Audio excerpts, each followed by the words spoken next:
And what is going on, you guys? Welcome back to another video. We are finally talking about Texas Chainsaw Massacre, the game.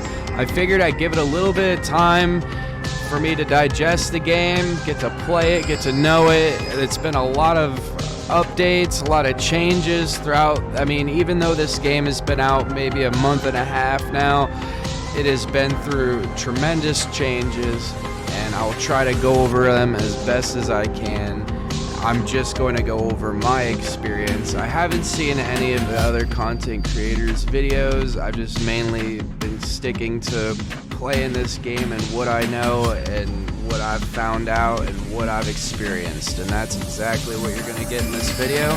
It's been a little while since we've been back, but we are back at it. So without further ado, let's get right into it. So first things first, I want to definitely say this game is super awesome. I do enjoy it. Most of the time, and the reason I say most of the time is because there has been some slight hiccups with, the performance. There's been a lot of bugs. There's, been some broken characters, but overall, this game is super fun. Definitely something to experience if you like Texas Chainsaw Massacre. This is a love note to the franchise. Immerses yourself into the atmosphere of this entire world of the first movie. And this game is supposedly a prequel set previous from the first film. And it really does specifically focus on the first film and, the layers of that. So I do enjoy what it brings. However, this game is more comparable to Dead by Daylight rather than Friday the 13th, which was something that I personally thought, I was a little let down because I love the combat system. I love the asymmetrical horror and how F13, it was just perfect. They nailed it right there. This, they've had to, it is asymmetrical, but they've even had to go back and change a few things. For example, bone scraps.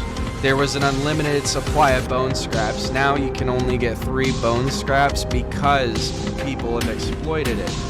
In Friday the 13th, there wasn't a whole lot that they've had to change. They've just had to adjust. And I can see how they're adjusting here, but because of the Dead by Daylight survival, stealth, hide in the shadows, the victims, they're not really able to fight back, and when they are, it's through cheap tactics of working together and utilizing all the abilities. And it's not as it's like super cheap, but it's a certain way, and it leaves a certain flavor. Certain people like it and certain people don't. For me, I think it's awesome when you got friends and you're playing in a multiplayer experience, but one thing that I have noticed in this game is that a lot of people are playing by themselves, and this is not an experience to really play by yourself unless if you're ready to understand what you're getting yourself into. You're gonna have characters and people and other teams coming out here utilizing all of their abilities and all of the different things that they can do. For example, if you've got a good family team and you've got, for one, Sissy's character was broken and they would always have someone running Sissy, and then you have someone running Hitchhiker and Leatherface. It's a wrap. Or if it's Cook, Hitchhiker, and the family, and you got Leatherface, and they know how to play, and they're communicating, and you're by yourself. Oh my God! You'll be lucky to get out unless if you are really watching what you're doing. The fuse system is very different from Friday the 13th. I do think it makes you think more. It is more skillful, but I again more enjoyed the fuse system in Friday the 13th. But a lot of people are utilizing the fuse system here because it's super easy to grab it and go find the thing and then go on back, down to the basement and escape. Because a lot of the times the cook and Hitchhiker will trap everything, lock everything down, and it makes it an absolute nightmare to get out or do anything as a victim. So, and I really love that how it does. This game does not forgive your mistakes at all. You gotta watch exactly what you're doing at the exact moment. You gotta play your moves very precisely, and even then you could get, screwed. That's why in a game like this, when it has a level like that, you need to have performance at its top notch. I can't be having hiccups and lag problems. And I know it's going to say, oh, well, it's because you're on a PS4, or oh, it's because of your Wi-Fi. The problems that I've experienced here, I've only experienced in other games, you know, similar to it. You know, there's not all these other big companies that are making these games and having problems, you know. I mean, this game blue screens, but Predator Hunting Grounds blue screens.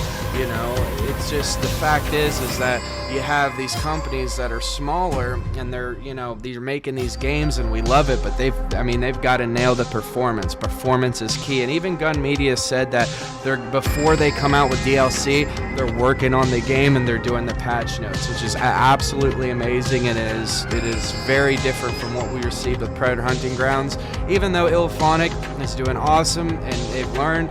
But the point is that you've got to nail the performance, because even in a game like this where it does not forgive your mistakes, you've got to have things working smoothly.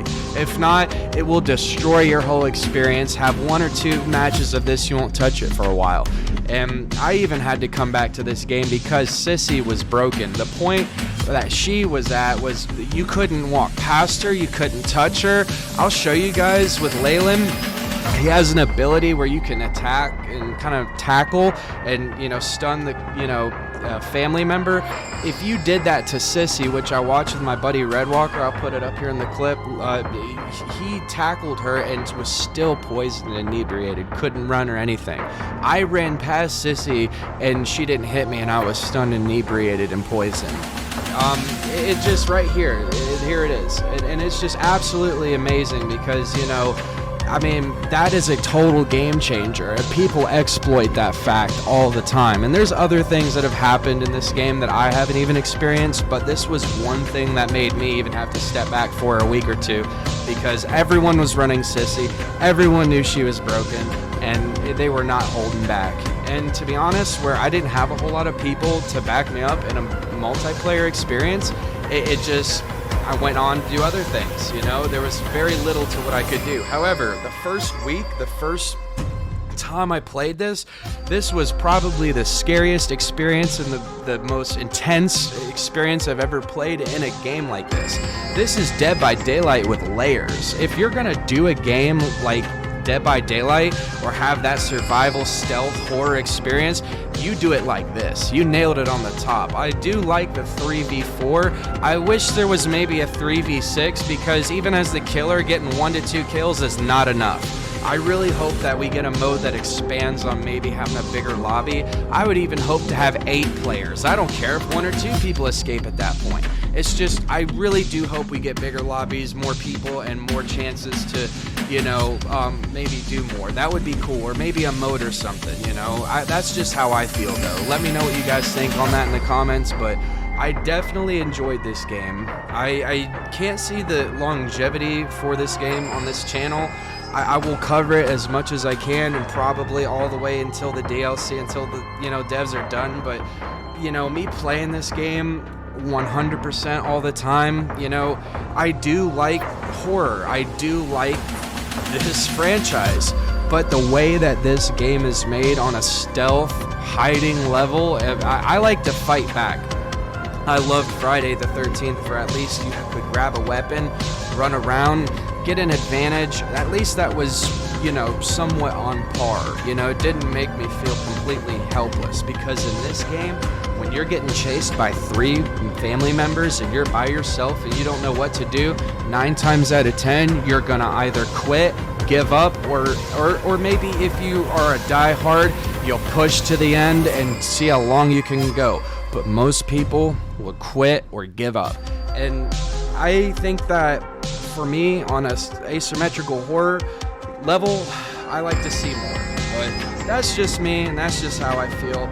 Again, I really enjoyed this game. I really wanted to wait to make this video so that way I gave a total honest thought and, didn't just go and look at other people's content. And, I didn't want to be spoiled by all the other things that I didn't know. I really wanted to just give this my genuine experience, genuine thought, and play it through. get my characters leveled up, you know. In other videos I'll go into depth more about what these characters do and their abilities and how to utilize it. But to be honest, if I would get this game, I would definitely do my homework on it and definitely let you know that this is a hide or die experience on asymmetrical horror. And I do like that, but there's not a whole lot of action involved. Even in the killer, you get like maybe what 4 maximum kills, and then what, your other partners don't get any, and that's okay. They did their job and stuff. But again, you know, it's not about the action. It's more about like what's going on in here in the story. And I do like how Gun Media is putting a lot of Easter eggs in the story and stuff too, which is absolutely amazing. Like what happened to Anna's sister. We're still kind of unfolding, seeing what's going on, and it brings more depth and lore to, you know, this setting and this franchise, you know. And like I said, that's amazing, and we love that, and I will stick around for that. And again, thank you guys for tuning in. That's pretty much all I've got right now. We are doing a lot of different things on the channel. I've been away for a while. I've been just, you know, grinding and working, but we will be setting things up. And I know I'll go ahead and tell you, Killer Clowns is gonna be our next game that we'll go to. That's like, but it'll probably be one of the last. I might do a channel transition at some point, do other types of games, maybe get another console, maybe even a PC upgrade. I don't know. We'll see. But I've got a lot of things planned in the future, and right now this game is super awesome. I highly recommend it for right now. Around the Halloween time, this is probably the best horror game that you'll play around Halloween time to get you going. This definitely got me pumped, ready to go for the season. So we'll definitely be streaming it. And again, thank you guys for tuning in. And that's pretty much all I've got. And I'll see you guys next time. Peace out.